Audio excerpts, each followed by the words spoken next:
Je pense que nous pourrions commencer. Donc, je voudrais vous accueillir tous et vous souhaiter le bienvenu à cette conférence une conférence avec les femmes en IA. Et vous allez voir, je suis très honorée de partager cette conférence avec vous, avec ces femmes qui sont absolument hors normes euh, et qui ont dédié leur vie et qui continuent à dédier leur vie pour améliorer notre vie à nous tous et à nous toutes. Je voudrais remercier le département des Alpes-Maritimes, l'Institut Européa et la Maison d'intelligence pour pouvoir avoir organisé cette conférence. Je suis Candice Johnson, je suis la vice-présidente de l'Institut Européa et j'ai le grand honneur d'être ici avec mon collègue, Monsieur Marco Landi, qui est le président de l'Institut Européa et qui va nous parler après un court mot d'introduction de le président Charles-Ange Ginesy des Alpes-Maritimes, un président, je dois dire, aussi hors norme, puisqu'il a reconnu très tôt l'importance de l'IA dans nos vies quotidiennes. Donc, c'est avec grand plaisir que nous allons maintenant avoir un mot de M. Ginesy.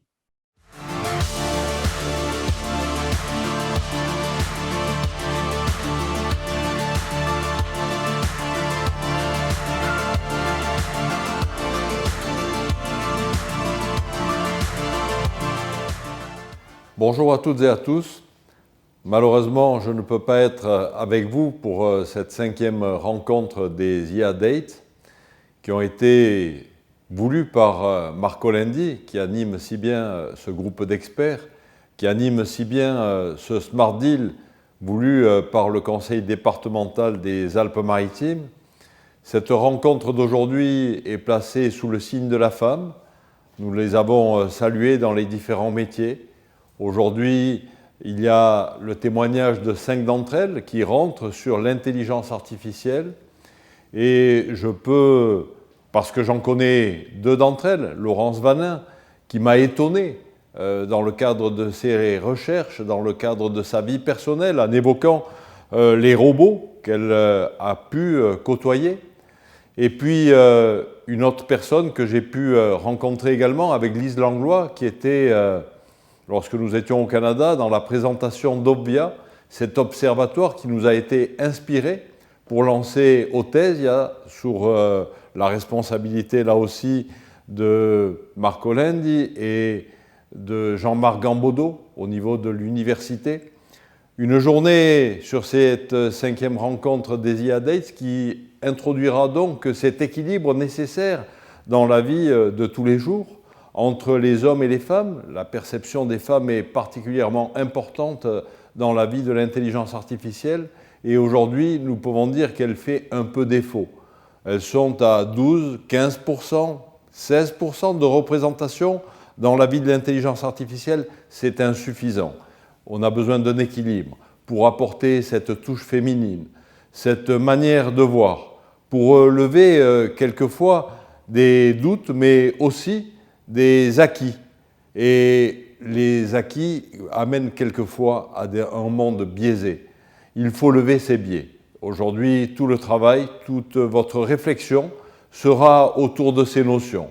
Et je ne peux que vous souhaiter un bon travail ici, dans cette maison de l'intelligence artificielle que nous avons voulu comme étant la connexion, ce hub qui permet au monde de l'entreprise, au monde de la recherche, au monde de l'université, au monde économique et politique de pouvoir se rencontrer sur cette thématique de la révolution du numérique et de l'intelligence artificielle qu'il faut savoir bâtir. Je vous souhaite à toutes et à tous une très très belle journée et une très belle séance pour apporter tout ce que vous pouvez apporter aujourd'hui dans cette réflexion.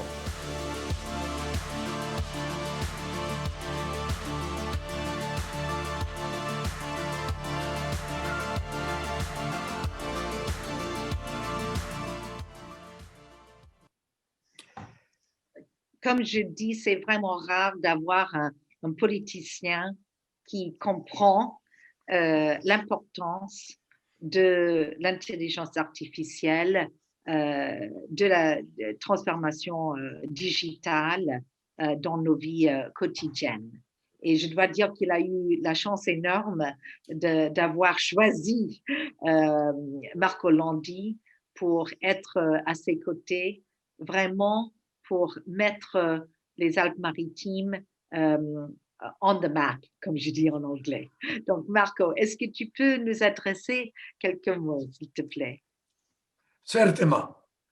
Avant tout, un grand merci au président Ginesi, parce que si aujourd'hui on est là, si on a vraiment cette élance vers un monde qui devient de plus en plus à utiliser de nouvelles technologies et on met l'intelligence artificielle beaucoup en évidence dans notre département, c'est merci à la vision du président qui nous soutient, qui nous encourage.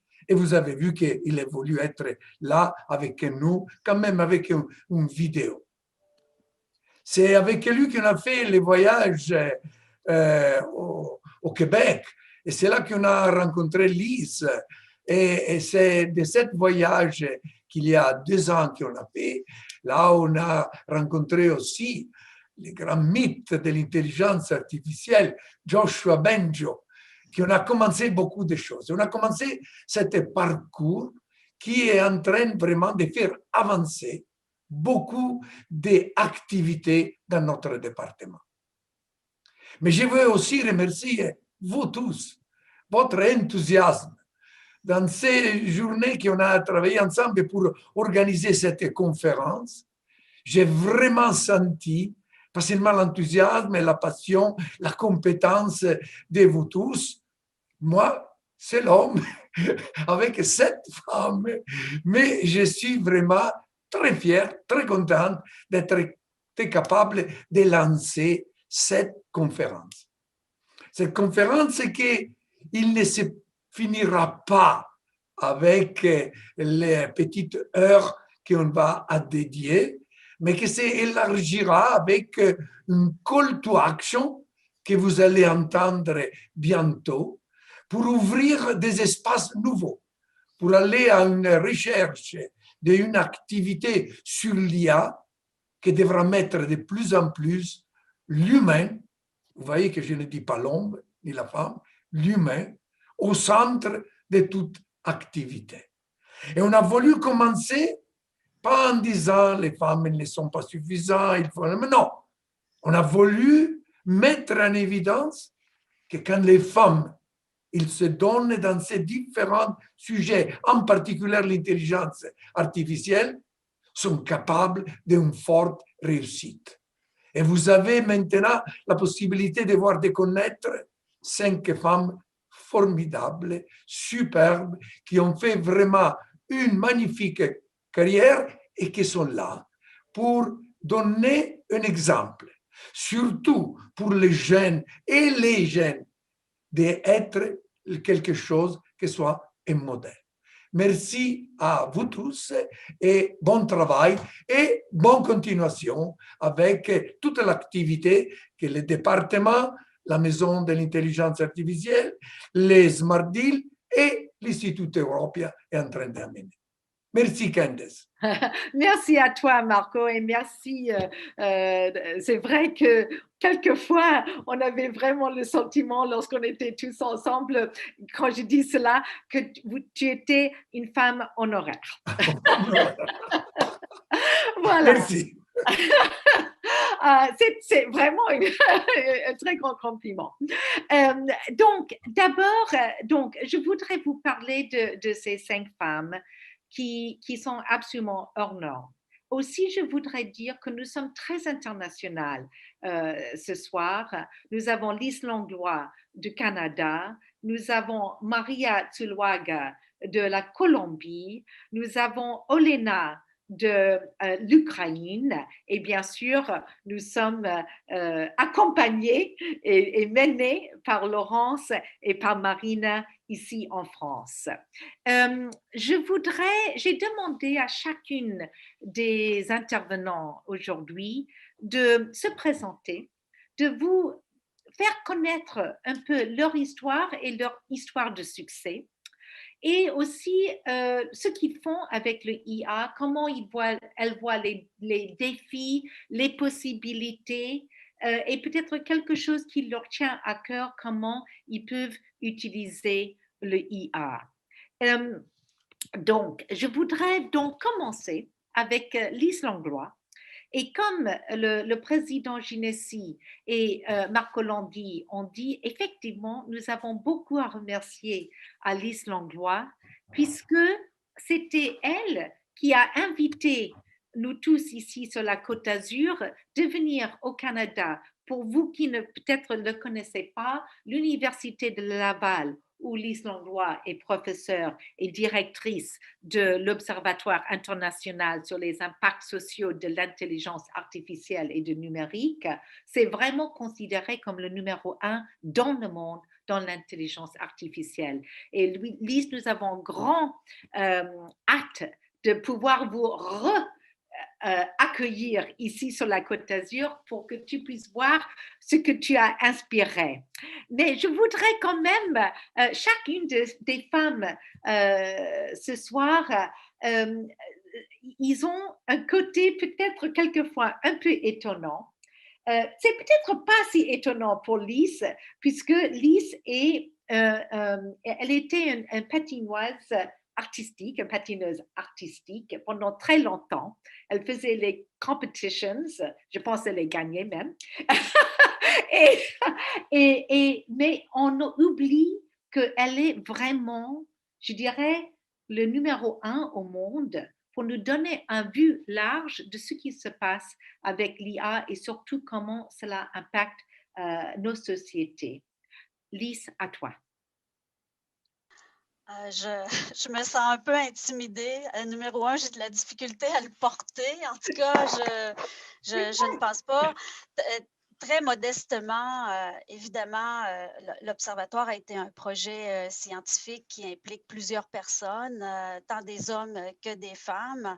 Alors, je ne suis pas seule dans tout ça. Puis donc, c'était un projet collectif. Puis, il faut rendre à César ce qui appartient à César. Donc, ça a été cet amalgame-là de toutes les compétences qui ont permis de mettre en place cette structure scientifique, de réflexion aussi sur les impacts sociétaux de l'intelligence artificielle et du numérique. Donc, j'ai la chance de compter sur une équipe formidable, des professeurs et des chercheurs hautement spécialisés. Donc, c'est un plaisir de diriger tous ces gens et de mettre en valeur leurs compétences. Et effectivement, quand on a construit l'Observatoire, on a tissé des liens avec la Côte d'Azur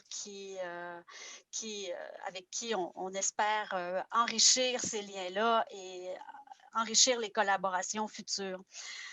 Candice nous a posé des défis. Elle nous a posé 3 questions. Je vais tenter d'y répondre à ces 3 questions-là dans un temps de 5 à 7 minutes. La première question, je l'ai trouvée difficile. Je lui ai même dit, je trouve ta question, elle voulait savoir quel était le succès d'un point de vue féminin d'une femme de carrière. Et ça m'a posé beaucoup de problèmes, cette question-là. Je me disais que si on veut permettre aux femmes de participer pleinement à la vie économique et scientifique, ben, il faut les soutenir, leur ouvrir la porte pour qu'elles puissent, elles aussi, être sur le chemin de l'autoroute. Parfois, elles doivent traverser plusieurs portes. Certaines sont isolées. Je suis consciente que la rencontre d'aujourd'hui porte sur les femmes, mais je tiens aussi à préciser qu'il y a des hommes qui sont des alliés pour les femmes. Et sur ma route, j'en ai connu quelques-uns, très peu malheureusement, mais il y en avait et non les moindres. Et ils s'inscrivaient souvent dans des rapports égalitaires et non paternalistes. Et souvent, ces modèles-là d'hommes et de femmes inspirants soutiennent, collaborent reconnaît le travail de tous et chacun et cherche surtout à éviter la polarisation, mais à trouver ce qu'il y a d'unique en nous afin de le mettre en évidence. C'est ce qui m'a plu, du moins, c'est ce que j'ai toujours trouvé aidant et c'est ce que je me donne comme mission aussi envers mes collègues, de mettre en avant leurs forces. La deuxième question que Candice nous a posée, c'était les défis qu'on voyait dans le secteur de l'intelligence artificielle. C'est sûr qu'à l'Observatoire, on s'intéresse aux défis sociétaux, mais en lisant dernièrement, puis en approfondissant certains aspects qui étaient parfois mal véhiculés, je me suis intéressée à la santé. Je disais à Candice qu'elle a beaucoup aimé « Nous, les femmes, on porte l'humanité ». Et je m'inquiète beaucoup des prévisions de décroissance démographique. On a souvent tendance à dire que la Terre va être pleine puis il n'y aura plus de place pour personne, mais au contraire, si je regarde les travaux de Bricaire et Ibbitson qui disent que la population de la planète plafonnera entre 2040 et 2060, puis déclinera, et le taux de fécondité mondiale, et c'est là que je voulais attirer votre attention, a diminué de moitié depuis 1950. En Chine, ils ont 50 millions de couples infertiles.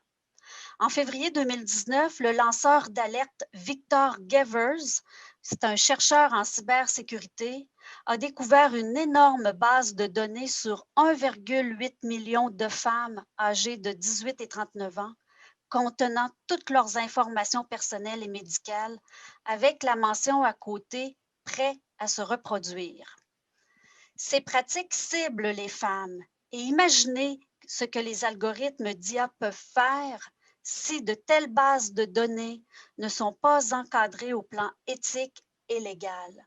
Je pense que c'est un problème mondial qui va être important et toutes les démarches qui sont faites pour travailler sur des cadres de régulation, qu'elles soient des normes juridiques ou éthiques, doivent être encouragées fortement parce qu'on est loin de lever le voile sur tout ce qui se fait.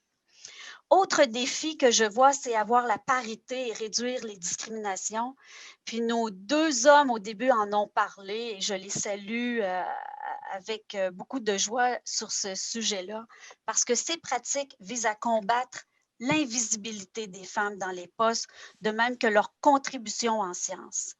Il ne faut pas qu'elles soient des figures de l'ombre, hein, le fameux film qui parlait de Katherine Johnson, la mathématicienne à la NASA en 1960, qui avait travaillé à revoir les calculs de trajectoire des missions spatiales, qui a été reconnu qu'en 2015 par Obama. Alors ça, c'est encore un autre défi auquel on doit s'attaquer, l'invisibilité des travaux des femmes. Selon Wright, la parité homme-femme ne sera pas atteinte avant 50 ans si des changements drastiques ne sont pas instaurés. Il faut agir dans l'intérêt des femmes pour réduire cet écart et reconnaître leur contribution plus largement et mieux les soutenir en ouvrant des possibilités pour elles. Sinon, par exemple, le secteur DRH et les pratiques en matière de recrutement continueront à favoriser des profils masculins si on n'y prend pas garde, car souvent, l'analyse des CV des hommes contiennent plus de mots tels que directeur, adjoint à la direction, chef d'entreprise, PDG, etc. Et les femmes ont de la difficulté à avoir accès à ces postes, car parfois les algorithmes d'intelligence artificielle sont structurés autour de ces mots. Il faut donc questionner les bases de données en termes de représentativité avant que les algorithmes d'intelligence artificielle fassent leur travail d'analyse et proposent des candidats. Le problème, entendons-nous bien, n'est pas l'IA, mais la source que sont les données. Et les données proviennent souvent d'un modèle inégalitaire hérité du passé. Les femmes font face à des plafonds et des murs de verre. Les femmes sont choisies pour occuper des postes plus généralistes, moins techniques et moins élevés. Par conséquent, les femmes sont beaucoup plus susceptibles d'occuper des postes subalternes que les hommes, et quel que soit leur âge, et il y a plusieurs études qui confirment ça. Les femmes dans les STEM, sciences, technologies, ingénierie, gagnent moins que leurs collègues masculins. En 2015, l'écart de rémunération entre les genres au Canada parmi les titulaires d'une maîtrise en sciences s'élevait à 17,9 %. Cet écart était de 27,6 % en Europe en 2014, je n'avais pas les derniers chiffres, et de 19,7 % aux États-Unis en 2018. Donc, il faut se donner les moyens d'assurer l'absence de biais algorithmiques pouvant conduire à des discriminations. Des données incomplètes ou qui reflètent les biais de la société sont souvent les pires. Et c'est pour ça que j'ai salué la création de cet observatoire-là, que j'ai l'honneur vraiment de diriger sur les impacts sociétaux de la technologie. Je me dis que pour la première fois, on interroge sous cet angle la révolution technologique dans laquelle on est impliqué. Donc, pour terminer, Candice nous a demandé qu'est-ce qu'il faut atteindre comme cible. Eh bien, l'augmentation du nombre des femmes dans les STEM ne résoudra pas les problèmes de diversité de l'IA qui en découlent, ni de préjugés systématiques. Il existe des préjugés systématiques qu'il faut combattre à la base afin d'avoir de véritables bases de données exemptes de biais et de discrimination. L'égalité des sexes est un autre sujet d'importance en matière de justice sociale et droits fondamentaux sur lequel il ne faut pas lâcher prise car il n'est pas acquis. Et afin que les femmes ne subissent plus plusieurs formes de domination ou de discrimination, il est important de promouvoir une approche intersectorielle en intelligence artificielle qui questionne les relations de pouvoir, une approche qui avait été proposée par la chercheure Kimberly Crenshaw en 1991. Alors voilà, Candice, je pense que j'ai répondu à tes questions. Oui, tout à fait. Et malheureusement, Lise va être obligée de partir un peu plus tôt que notre fin et donc j'ai permis à elle de parler un peu plus. Donc, s'il vous plaît, on va passer maintenant à Maria Zuluaga. Et comme la vie le veut, j'ai entendu la première fois le nom de Maria Zuluaga, pas ici sur la Côte d'Azur, mais par une jeune femme, une amie à moi, qui étudie l'IA à Stanford et qui est en train de travailler maintenant chez Apple pour l'IA et la santé. Elle m'a dit, Candice, si je viens sur la Côte d'Azur, il faut absolument que je rencontre et que j'étudie avec Maria Zuluaga. Maria Zuluaga, qui est de la Colombie, qui a fait son PhD summa cum laude, qui est en train d'enseigner chez Eurecom, maître de conférence. Et Maria, c'est à toi. Merci Candace, merci aussi Marco pour cette invitation. Donc, je commence à répondre à tes questions. Donc, tu as déjà fait un bilan un peu de mon parcours. Si je parle de success story, c'est difficile ça comme question, mais je pense que Tracy, c'est un success story dans le sens de, je commençais en Colombie, ça fait quelques années, et j'aimais beaucoup la programmation et je me suis passionnée dans ce sujet. Ça m'a permis d'arriver en France, ça fait quelques années déjà, et pour faire ma thèse. Et donc, j'ai commencé à faire de l'IA avant que l'IA était à la mode. Et j'étais à Lyon pour faire ma thèse. Ça m'a permis beaucoup de voyager parce que j'étais chercheuse en Australie, aux États-Unis, donc et à Londres aussi, et après pour revenir ici en France. Donc, je pense que mon success story, c'est de réussir à faire ça que j'aime, ça qui me motive tous les jours. Dans son métier qui effectivement c'est, je ne veux pas dire que il y a beaucoup plus de hommes que de femmes, mais je pense que peut-être grâce à ma famille, je n'ai jamais senti ces barrières. Je pensais que je pouvais faire ce que je voulais et je ne m'ai jamais posé la question.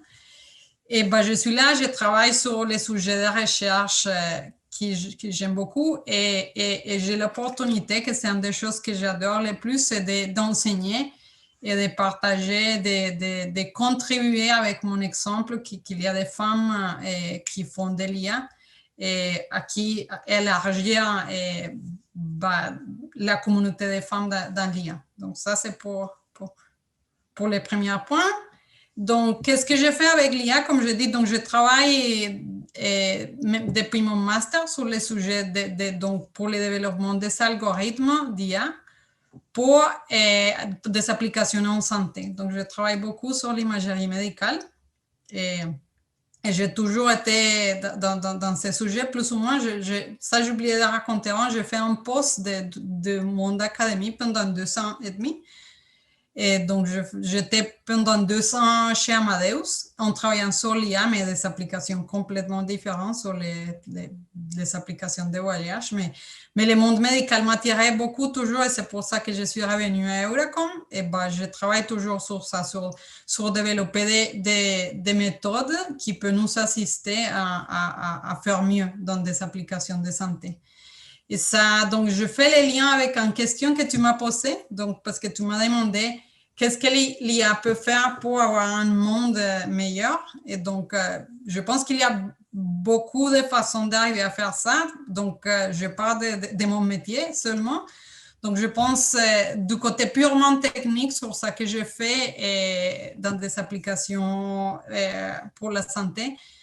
Et je pense que l'IA peut beaucoup assister à nous, humanité, pour faire notre travail mieux. Donc, on parle beaucoup de fois sur cette histoire que l'IA va remplacer les personnes et donc on vient pas chez les médecins, mais on vient chez un robot, je ne sais pas. Et moi, je pense que ça ne sera jamais le cas. Je pense surtout en santé, parce que je pense qu'on aime bien aller chez les médecins, qu'il y a quelqu'un qui va nous accueillir, on ne veut pas parler à un ordinateur, mais c'est là que l'IA nous va permettre, c'est que ces médecins peuvent faire mieux son travail. Et donc, parce que nous, on se fatigue comme humains, des fois, on ne voit pas les choses bien, et c'est là qu'on va voir, c'est un expert à côté de nous, et qui va assister ces médecins s'il y a des doutes.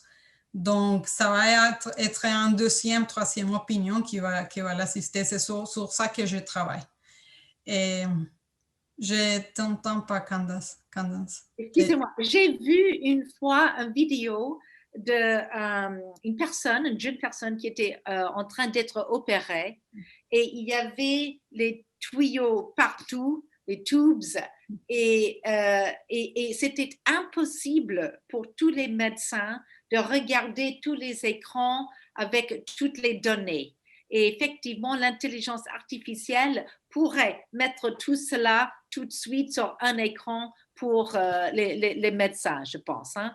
Voilà, c'est un excellent exemple. Donc, voilà, il nous va aider comme à faire à processer toute cette information que des fois pour nous c'est beaucoup et maintenant qu'il y a des informations de partout. Donc, cette IA va nous aider à faire une synthèse et comme je dis, il va nous aider à faire mieux notre travail, mais c'est pas une façon de nous remplacer ou rien que ce soit, mais simplement pour nous assister à faire mieux notre travail. Absolument, c'est le mythe et la réalité, tu as très bien décrit la réalité. Et avec cela, je vais passer à Olena et je voudrais lire un peu sur Olena, donc de l'Ukraine.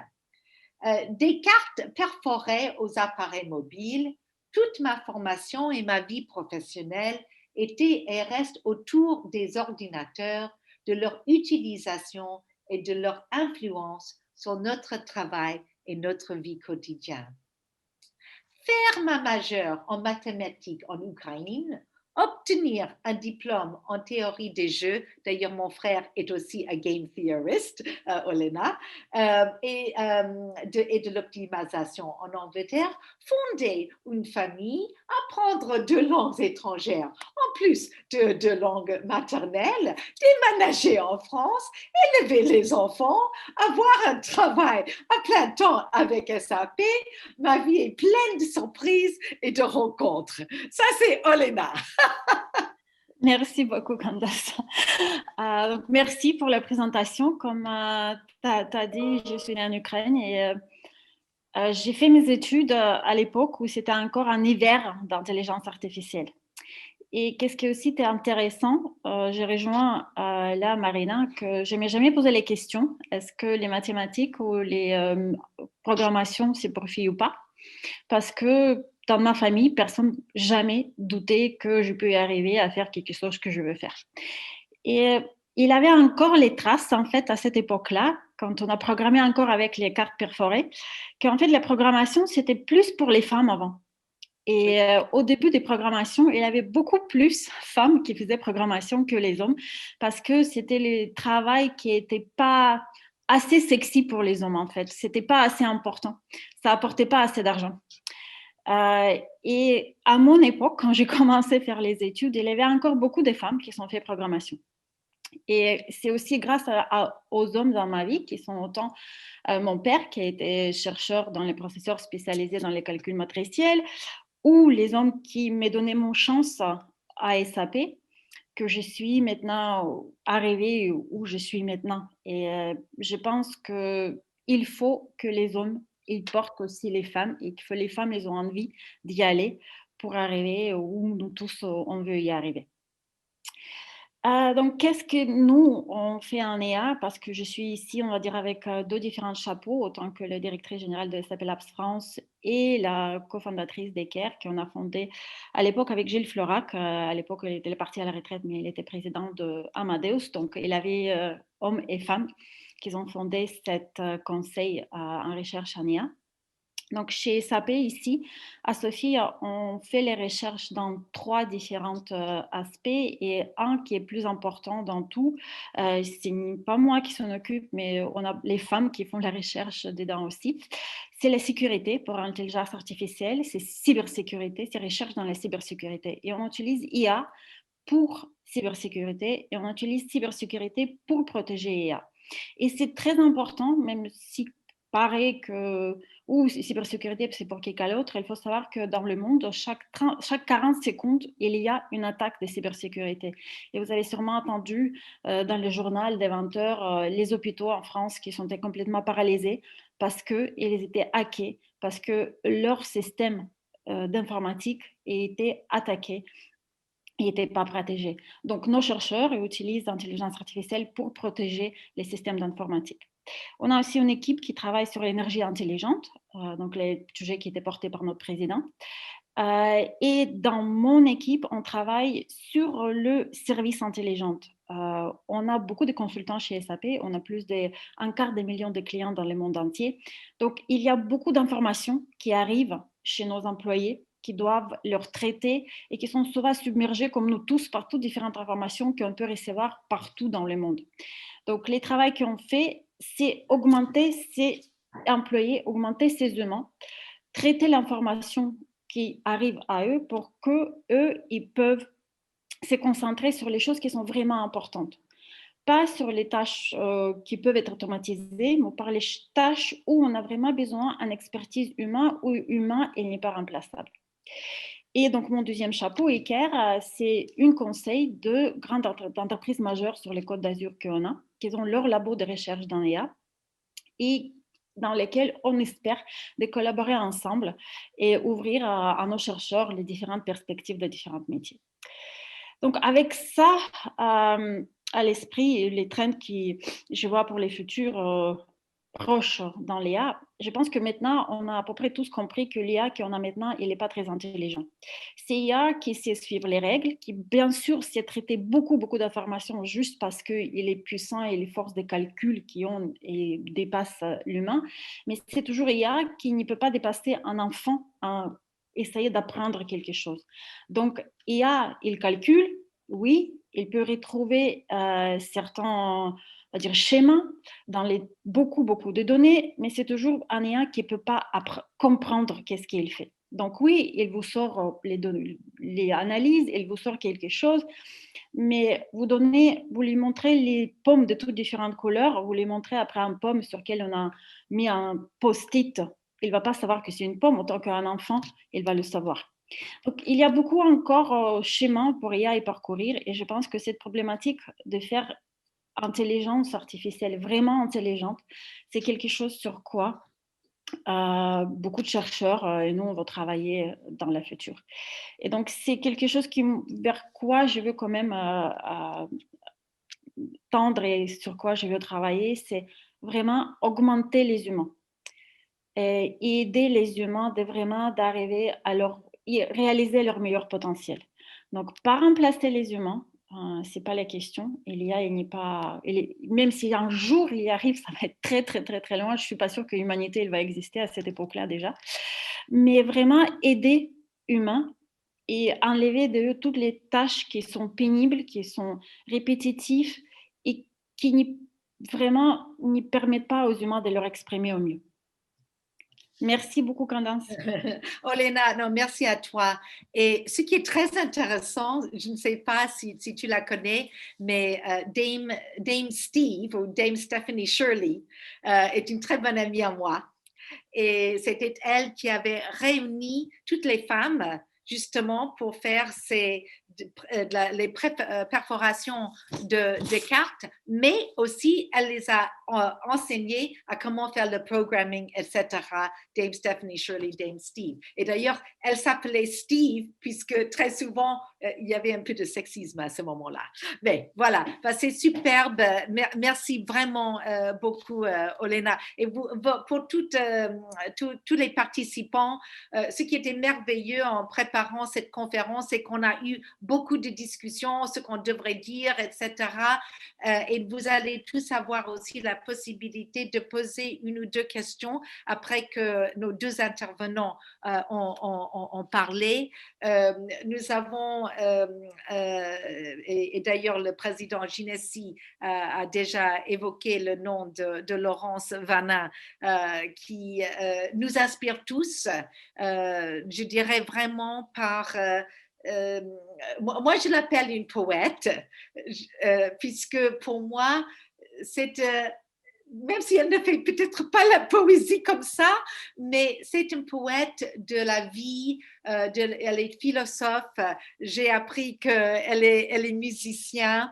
Elle était aussi un professionnel des pompes saupiers, ou saupiers-pompes, sapeur-pompier, voilà. Elle est incroyable. Et même si on ne sait pas qu'elle est un PhD en philosophie, qu'elle est spécialiste éthique, qu'elle est demandée de partout dans le monde. Dès qu'elle ouvre sa voix et sa bouche, on sait qu'elle est quelqu'un de très exceptionnel. Et donc, je vais lui laisser la parole. Merci beaucoup, Candace. Je commence à rougir, je ne sais plus ce que je dois dire. Vraiment, merci pour ces mots très touchants. Merci de me permettre de m'exprimer aujourd'hui. Puis, c'est vrai, je suis très heureuse de pouvoir participer à cette grande aventure grâce à Marco Landi depuis le début et puis la région et l'université. Alors, pour mon parcours, ben voilà, vous l'avez souligné, j'ai un parcours un peu atypique. Je ne vais pas revenir sur mes années de conservatoire ni mon parcours de sapeur-pompier professionnel, mais surtout, je tiens à dire que j'étais avant tout professeur de philosophie. Enfin, j'enseignais la philosophie politique et l'épistémologie. J'ai un doctorat en philosophie politique et épistémologie et je suis aussi HDR. Et c'est vrai que j'enseignais, on va dire, la philosophie classique et j'ai fait presque un grand bond pour pouvoir m'orienter vers la Smart City, puisque j'ai eu la chance, il y a 2 ans et demi, de pouvoir porter un projet avec un groupe d'industriels, d'entreprises de la région niçoise qui a porté le projet avec moi, qui m'a soutenue dans ce projet particulier, qui consistait à placer la philosophie, notamment les sciences humaines, au cœur même de la Smart City. Ce qui fait que pour moi, j'avais d'un coup un terrain de jeu fabuleux pour exprimer ma recherche et en même temps pour questionner la ville et la ville du futur. Alors, ces hommes, je les remercie. C'est pour ça, c'est bien de dire que nous sommes des femmes, mais nous sommes aussi portés par des hommes.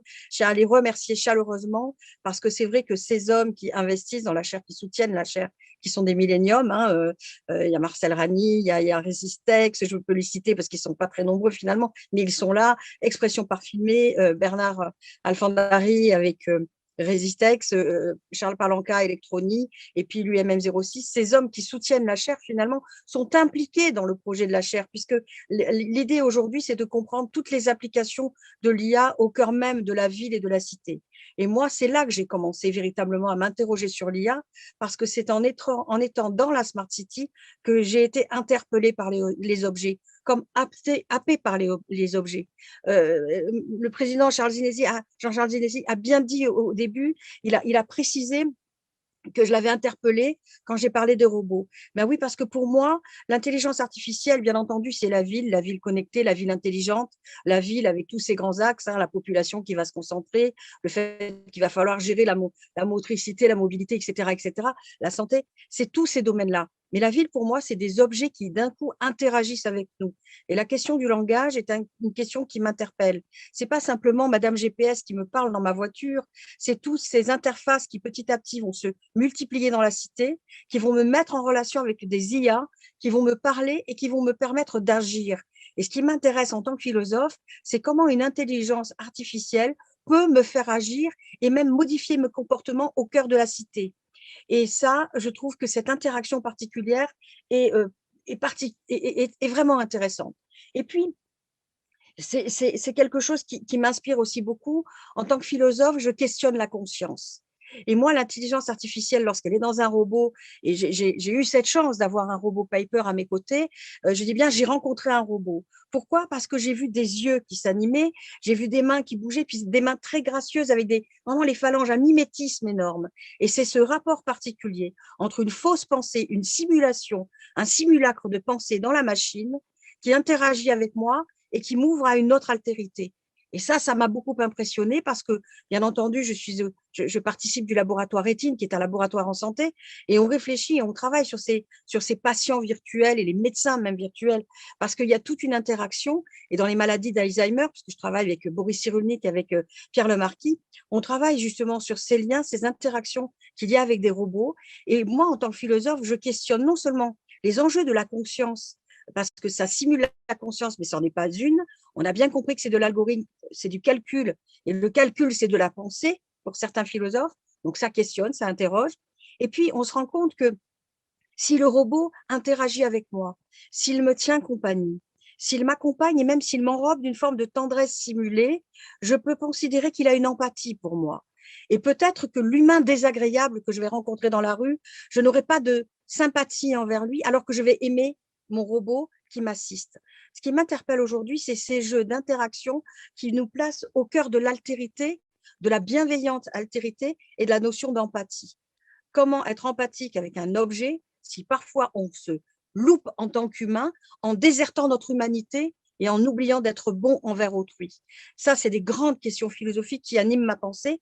Et puis, bien entendu, puisqu'il faut penser aussi aux questions éthiques, mais les questions éthiques d'un point de vue philosophique, il y a plusieurs éthiques selon moi. La question philosophique aussi, c'est de savoir, est-ce que ces robots bientôt vont réclamer des droits? Est-ce qu'ils vont vouloir m'intimer des choses? Est-ce qu'ils vont transformer mon comportement au point que je vais obéir à ces objets? Est-ce que l'intelligence artificielle va tellement prévoir à partir de jeux de calcul tout ce que je fais au point qu'elle va un peu me dicter même mes envies et mes désirs à venir? J'aimerais garder mon autonomie et faire mentir l'intelligence artificielle pour garder ma liberté. Ça, c'est des sujets philosophiques qui m'interpellent vraiment. Et puis, j'ai envie de dire aussi, dans la ville du futur, on va voir des choses qui vont être complètement mutantes. Et ça m'intéresse. C'est là peut-être, Candace, que je vais être un peu poète. Je m'imagine demain me promener dans la rue, voyant passer des véhicules autonomes, me promenant peut-être avec un robot avec qui je vais parler. J'aurai peut-être mon chien en laisse ou un robot promènera mon chien. On va être dans une espèce comme ça de multiplicité, de relations et d'entités nouvelles qui vont naître. Sans oublier ces interfaces lisses qui n'auront pas ce relief du robot, mais qui nous parleront et qui changeront nos comportements. Et là, ça m'intéresse beaucoup parce que, bien entendu, il y a de la surveillance, de la reconnaissance faciale. Il peut y avoir du robot soldat, et non pas seulement du robot gentil qui m'accompagne et qui m'assiste. Et tout ça, ça pose des questions vraiment essentielles pour la philosophe que je suis, parce que ça renvoie toujours à de la gouvernance, à de la liberté, à de l'intégrité. Et en même temps, je me dis, est-ce que les femmes, et c'est pour répondre à la troisième question sur qu'est-ce que je pense pour l'IA à venir, est-ce que les femmes vont pouvoir s'impliquer et investir les milieux de programmation? Parce que moi, ce qui m'interpelle aujourd'hui, c'est ce que j'aimerais pouvoir développer d'ailleurs, c'est ce rapport aux objets qui me parlent, qui me transforment. Je me rends compte qu'on rentre dans des stéréotypes, puisqu'on trouve aujourd'hui des hôtesses d'accueil robots qui sont des femmes. Pourquoi ne mettons pas des hommes? On est en train de reproduire les clichés presque ancien pour moi de mettre les femmes à l'accueil et puis les hommes en robots soldats. Pourquoi ne pas inverser les tendances? Pourquoi pas chercher autre chose? Et je me demande si des femmes à l'œuvre dans la programmation auraient envie d'initier ça, ou si on resterait dans des rapports tout à fait traditionnels. Voilà, c'est ça que j'aimerais interroger en tant que philosophe, c'est ce masculin, ce féminin mêlé autour de la programmation, voir comment une intelligence programmée que par des hommes ou par des femmes pourrait produire comme réaction ou activité. Et puis j'aimerais voir aussi des robots qui ont mauvais caractère. J'aimerais les entendre m'envoyer balader, parce qu'à chaque fois que je parle avec un robot, même quand je me trompe, il est gentil. Et non seulement il est gentil, mais il me demande toujours qu'est-ce que je veux encore. Et je sais qu'à la vie, ça n'arrive pas. Donc, j'aimerais avoir un robot qui me contredise, qui me dise non. Parce que comme disait Lévinas, grand philosophe du visage, c'est quand tu me dis non que je me reconnais. C'est-à-dire que je trouve ma place, en quelque sorte, d'humain qui se repense, qui se réajuste. Donc, comment progresser en humanité si mon robot me dit toujours oui? Et mon paper me disait tous les matins qu'il me trouvait bien. Je me disais, c'est formidable, mes collègues ne m'en disent pas toujours autant. Voilà comment j'aimerais finir, avec un peu de poésie et d'humour. Mais vous l'avez compris, les sujets sont très sérieux et il y a beaucoup de choses à faire. Et je me réjouis d'avoir partagé ce moment avec toutes ces femmes merveilleuses, parce que nous avons tant à échanger et nous avons beaucoup de peps dans tout ce que nous entreprenons. Merci.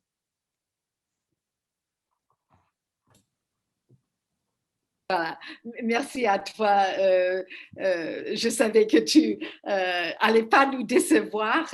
J'ai 2 ou 3 mots pour dire. D'abord, dans toute ma vie, j'ai toujours pensé que la communication avec les ondes cérébrales était la vraie communication, la pure communication. Et je pense que tu étais en train d'écrire répond un peu à cela. Aussi, je dois dire que mon mari, qui n'est plus avec nous, mais il était un juriste et un diplomate, et il prenait toujours le côté négatif à moi, n'est-ce pas? Et je lui disais, mais pourquoi est-ce que tu ne prends pas mon côté? Il a dit, non, non, je dois prendre le jeu du diable. Et finalement, je cite toujours Paul Éluard, le poète surréaliste français, qui disait toujours que le poète n'est pas celui qui est inspiré, mais celui qui inspire. Et je pense que justement, Laurence, tu nous as inspiré comme poète à penser autre. C'est avec, et tu as parlé aussi de la gouvernance, et c'est pourquoi j'ai beaucoup de plaisir à venir maintenant à Marina Thaler. Donc, elle détient le chair, il faut que je le lise puisque c'est tellement incroyable, le Chair of AI and Law, donc professeur à l'Université Côte d'Azur, CNRS, GRIDEG, France, directrice de la chaire 3IA, droit économique et IA. Et la première fois que j'ai rencontré Marina, elle me parlait que le droit allait être un nouveau monde avec l'IA et qu'elle devait être sûre comme professeure qu'elle préparait ses étudiants à ce nouveau monde. Et elle m'a fait beaucoup penser à mon amie Sandra Day O'Connor, qui était la première femme dans le Supreme Court des États-Unis, qui avait toujours cette curiosité intellectuelle et cette rigueur pour la loi. Et donc, Marina, à toi le mot de la justice. Écoute, un très grand merci, Candace, et puis évidemment merci à tous les organisateurs, Marco, Candace, et puis toutes les personnes qu'il y a derrière. Je suis très embarrassée en fait pour parler de success story, parce que moi je le vis plutôt comme une double chance, c'est-à-dire la chance d'abord d'être enseignante-chercheur dans une université qui a décidé de bouger les lignes. Et dans le paysage intellectuel français, toutes les universités ne prennent pas ce virage. Et moi, j'ai la chance de faire partie d'une université qui a pris ce virage. Et ce n'est pas toujours simple. Donc, je suis chanceuse d'avoir pu obtenir un financement IDEX, une chaire 3IA, mais je le vis davantage comme une chance parce que des personnes se sont battues aussi pour que des enseignants-chercheurs puissent le faire.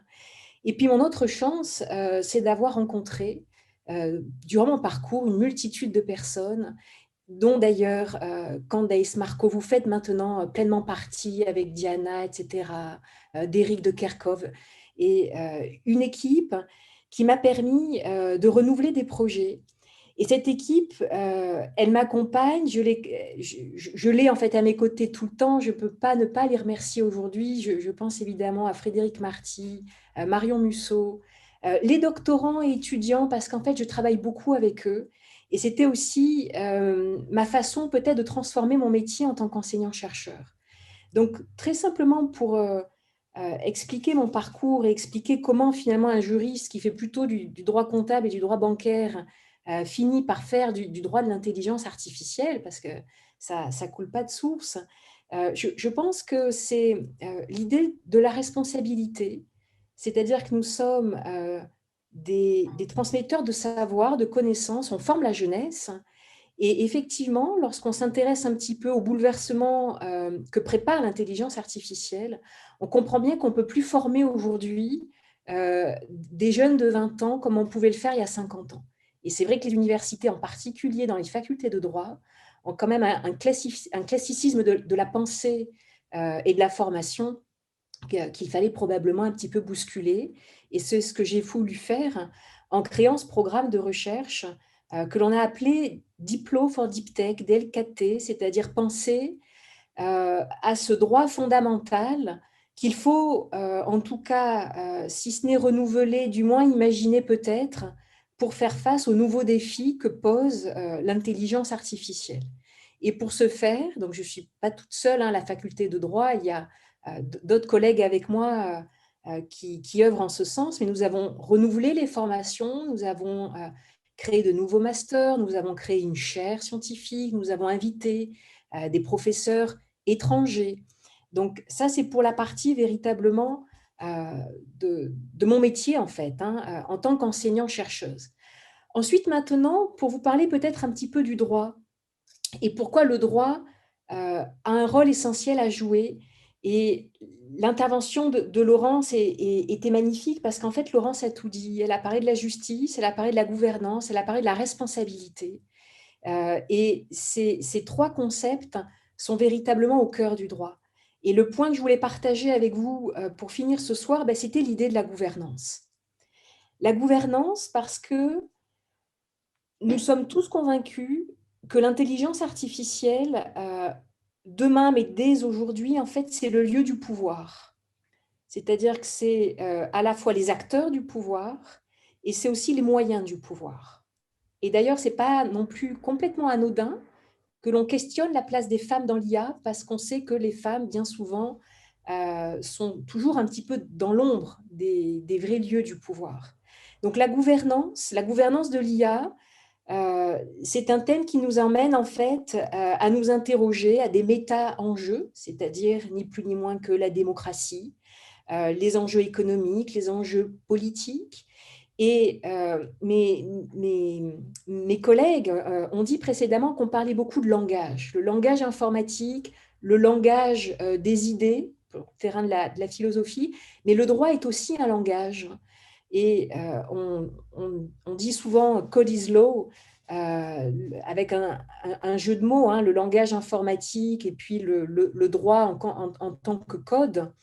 Le droit se trouve véritablement bousculé par l'intelligence artificielle dans ce qu'il a de plus fondamental, c'est-à-dire dans ce qu'on appelle les piliers du droit, la personne, la propriété, les biens, la responsabilité. Ce n'est pas le lieu ici de développer chacun de ces points, mais il est évident que si je vous parle des voitures autonomes, si je vous parle aujourd'hui des projets absolument vertigineux des neurosciences, du transhumanisme, etc., tous les projets autour du traitement des données, eh bien, on voit que finalement, tous les grands concepts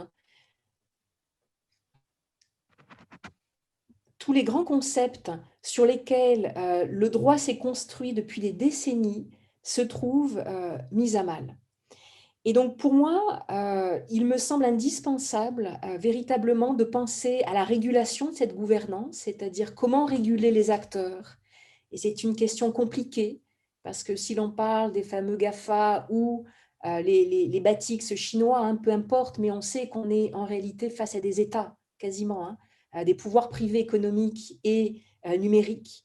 Donc ça, ce sont des questions de gouvernance pas que juridiques, de gouvernance politique qui sont fondamentales. C'est aussi une régulation de la géopolitique de l'IA, parce que qui dit IA dit accès aux ressources. Et lorsque l'on fait de la physique quantique, on sait aussi qu'à un moment donné, la question de la ressource matérielle hein, est essentielle. C'est une question de l'accès aussi aux infrastructures, aux accès, par exemple, à la 5G.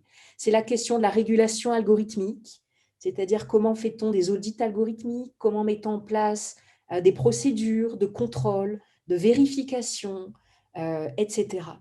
Et puis pour finir, Candace nous a demandé l'avenir.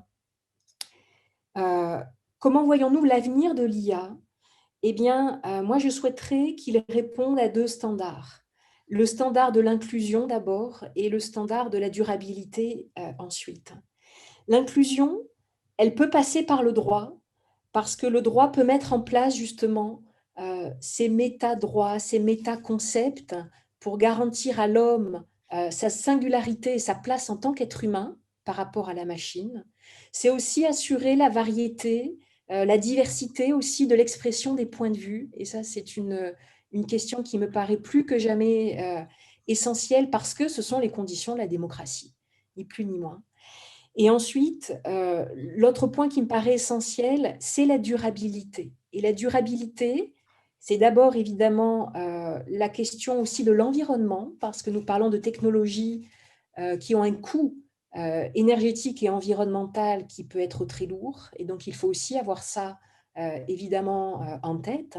Et puis, la durabilité, c'est aussi l'adhésion du corps social, parce qu'aucune technologie ne peut perdurer si les citoyens n'adhèrent pas et ne la soutiennent pas. Et je pense que là aussi, il y a un travail très important à faire.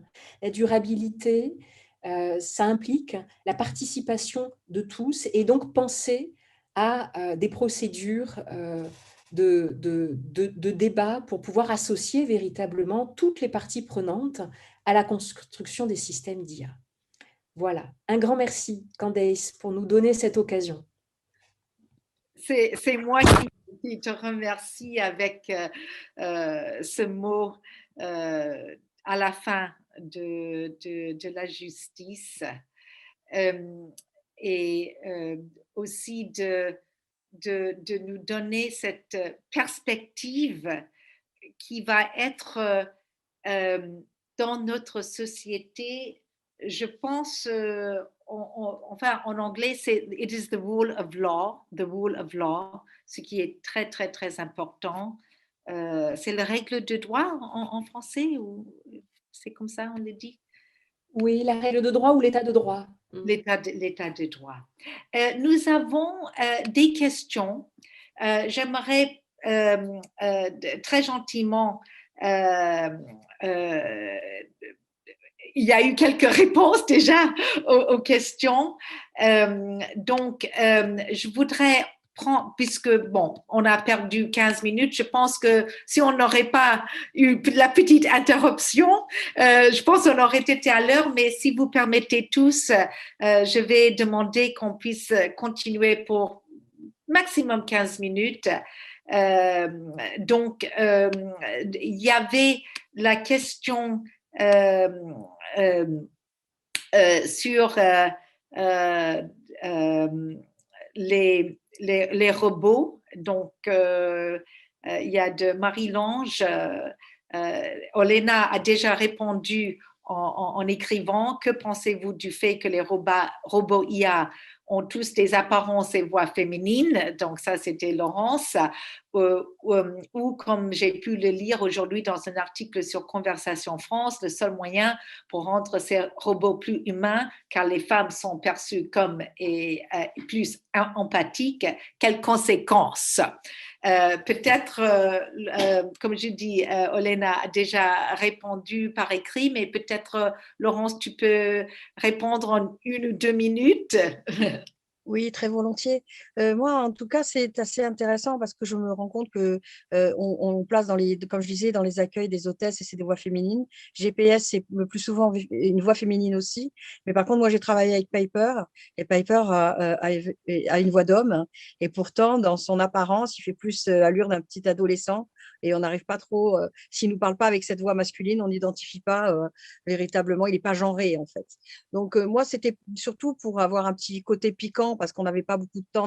On a tellement de choses à dire que je voulais juste rappeler que si on reconduit les mêmes schémas de la société, on disait en tout début d'intervention que les femmes, pendant longtemps, avaient fait de la programmation parce que c'était pas bien payé. Eh bien, on a l'impression qu'on retombe dans ces clichés. La femme peut être infirmière, mais pas chirurgien. La femme peut être l'hôtesse d'accueil, mais elle peut pas, elle est limitée à ça. Or, dans le monde de l'IA, la femme a un rôle à jouer primordial et je pense que pour rompre avec les inégalités et pour qu'une IA soit inclusive, tout va passer par l'éducation. Et merci Marina d'avoir rappelé les fondamentaux de l'enseignement et de l'ouverture de notre université, l'université Côte d'Azur, enfin Nice, qui est brillante dans cette démarche d'ouverture à tout cela, parce que quelque part, ça sera en formant les plus jeunes, les enfants qui seront les relais, parce que n'oublions pas que cette IA se développe. Moi, vous savez, je suis titulaire de la chaire Smart City philosophie et éthique. On parle de la Smart City pour 2050.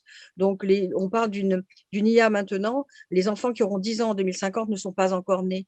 Donc, il y a tout un ensemble de réformes à entreprendre pour accompagner les changements, pour œuvrer auprès des jeunes gens qui vont naître, pour qu'ils soient des relais et puis pour que la transition se fasse et que par la suite, l'IA soit plus inclusive et qu'on n'ait plus quasiment à évoquer ces sujets. C'est-à-dire plus de femmes. Il ne faut pas vouloir rendre l'intelligence artificielle sexy ni sexiste et ne pas tomber dans les travers d'une IA qui serait la critique des hommes. Bien au contraire, il faut que ce soit quelque chose de fédérateur, il me semble. Et je trouve que l'accompagnement au changement et l'accompagnement dans l'évolution de la société par le prisme de l'IA, puisqu'elle nous bouscule un peu, eh bien, c'est essentiel en fait. Et ce que nous faisons aujourd'hui à réfléchir sur ces sujets, je pense que c'est passionnant. Et j'ai la chance, je tiens quand même à le souligner, en tant que philosophe, de participer de cette aventure. Parce qu'en philosophie, on n'est pas formé du tout, à moins de faire de l'épistémologie, mais on n'est pas spécialement équipé pour aller dans ces disciplines-là, en fait. L'ingénierie, c'est quelque chose de très complexe, en fait. Et nous avons beaucoup parlé de cela pendant qu'on préparait cette conférence. Nous avons beaucoup de questions et je voulais peut-être, donc il y a Charles Payanka qui avait demandé est-ce que l'IA ne serait pas la seule entité qui puisse trouver une issue au dérèglement climatique et aussi, et donc je voudrais demander peut-être à Olena de répondre à ces questions, mais vraiment une ou 2 minutes, vraiment. Merci beaucoup, Candace. Merci beaucoup, Charles, pour votre question. Je ne suis pas sûre. Je pense que ce n'est pas les questions d'IA. Je pense que ça, c'est vraiment les questions des hommes. Malheureusement, IA a besoin tellement beaucoup plus de ressources pour trouver les choses pour lesquelles les cerveaux humains ont besoin peut-être juste un bar chocolaté, que trouver toute cette réponse, il faut que les humains changent leur attitude. Il n'y en a pas d'autres moyens. Il n'y en a pas magie, il n'y en a pas intelligence artificielle. Il faut qu'on arrête de faire n'importe quoi. Et Olena, c'est intéressant ce que tu dis, puisque effectivement, j'ai parlé du fait que l'IA a beaucoup aidé à trouver les vaccins très vite, mais j'ai aussi entendu que c'était le désir de tous les gouvernements de dépasser de la bureaucratie et qu'en faisant cela, tout d'un coup, on a pu faire des choses dans 1 an au lieu de les passer par telle et telle procédure pendant 10 ans. Donc, je pense que là, tu as tout à fait raison. Je vais demander une dernière question d'Éric de Kharkov, mais vraiment, puisque alors on va passer à notre résumé. Et alors, je demanderai peut-être à chacun des intervenants de répondre. Comme j'ai dit, Lise Langlois devait partir plus tôt, c'est pourquoi je lui ai laissé parler un peu plus qu'au début. Donc, Derrick, comme il s'agit dans l'IA d'une entreprise qui n'est pas générée que par inerte, mais qui n'a pas besoin de l'être.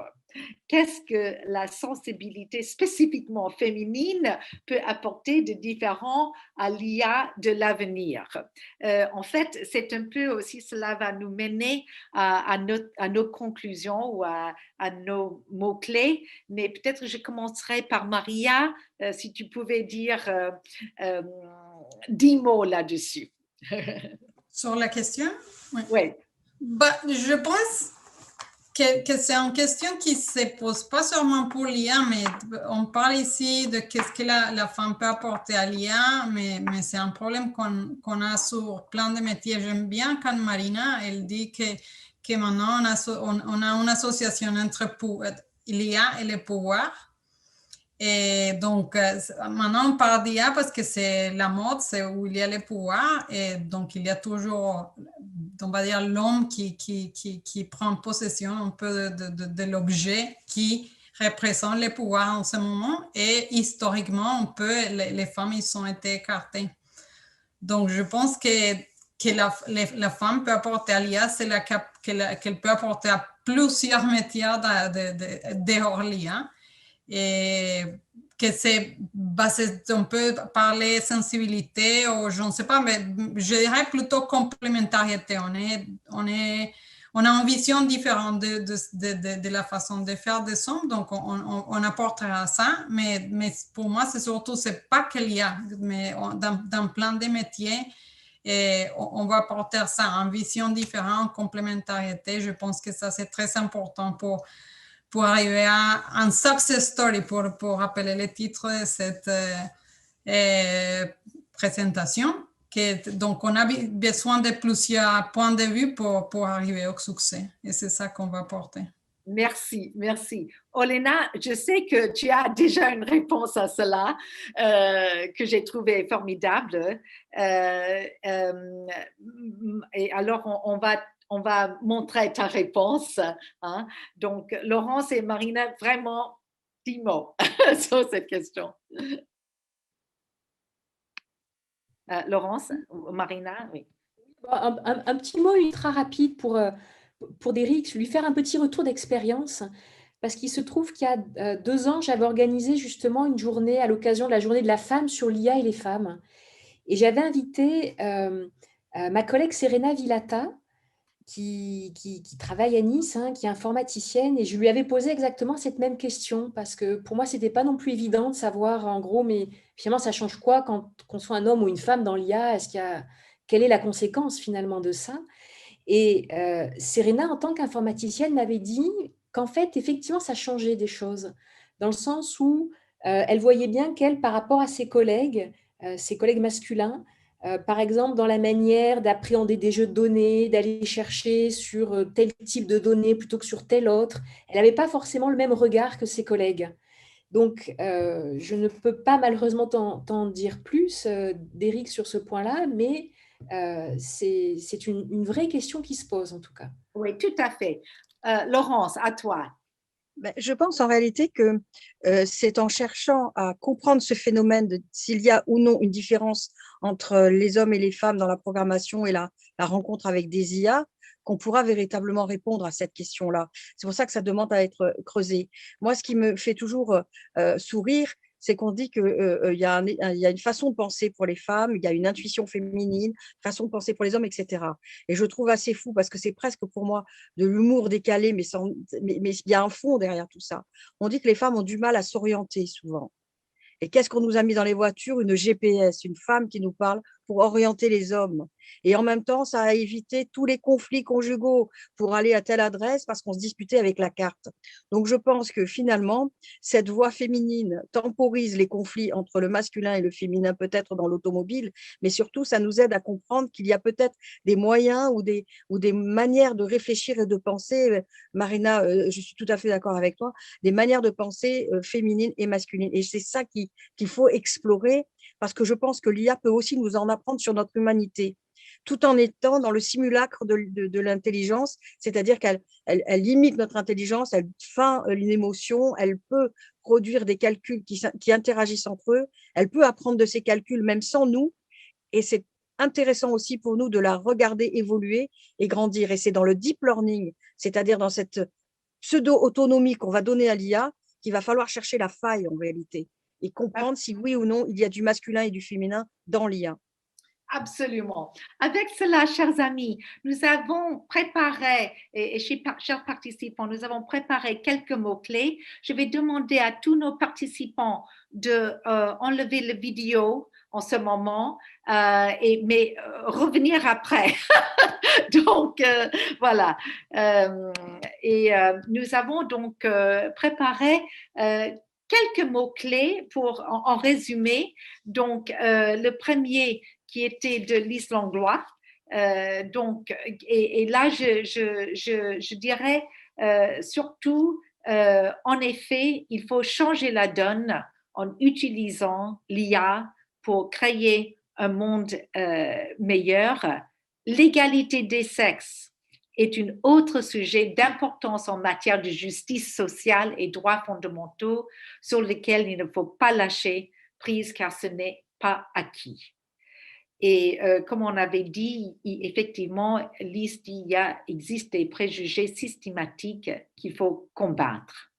Et ensuite, on a Maria Zuluaga qui a parlé très brillamment sur cette question et aussi qui dit combler le fossé entre le mythe et la réalité.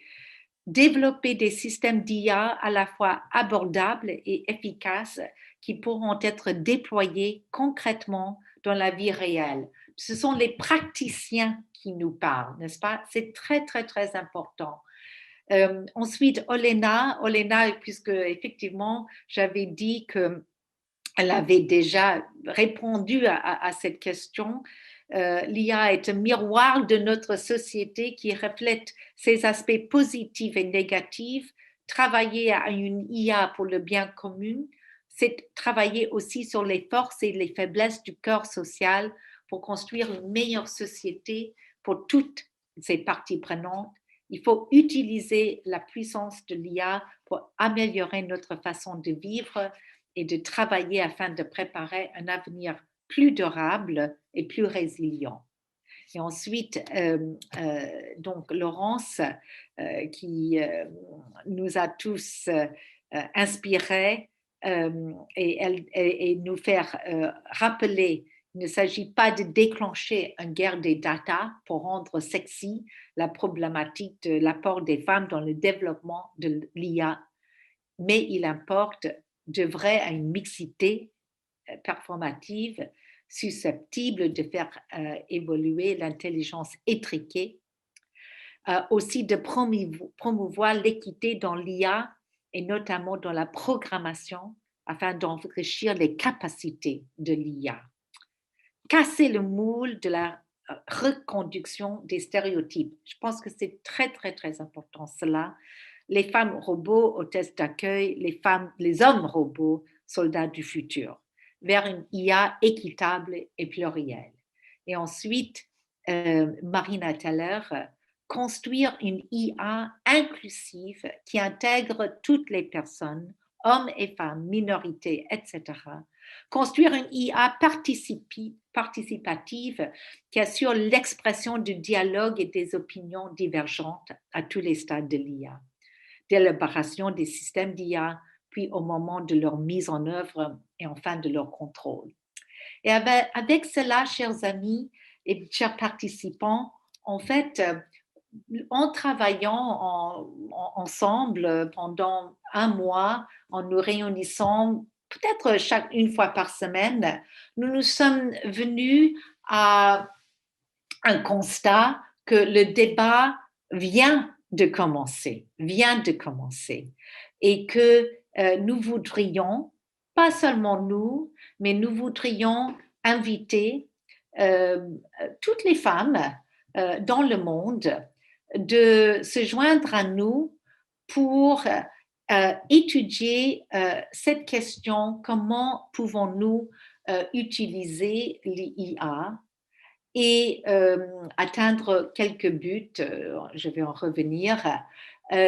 Avant que je montre ce dernier slide, je voudrais remercier vivement de nouveau notre chère Marie Herring de la Maison d'intelligence artificielle et Tania Malevich de l'Institut de Europia pour tout leur aide.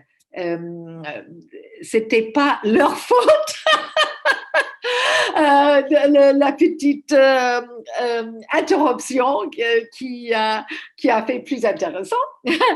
Mais surtout de leur remercier pour tout ce qui était formidable aujourd'hui. Donc, pour le dernier slide, ce que nous voudrions suggérer, si Marie, tu peux mettre le dernier slide, nous voudrions faire un call to action par cette conférence des femmes en IA pour établir un manifeste des femmes pour une IA responsable, juste et inclusive. Donc, je pense que vous avez vu que pendant tout le long de cette conférence, on a essayé d'accentuer le positif, pas en oubliant les barrières ou les choses négatives, mais surtout d'accentuer le positif et de marcher en avant.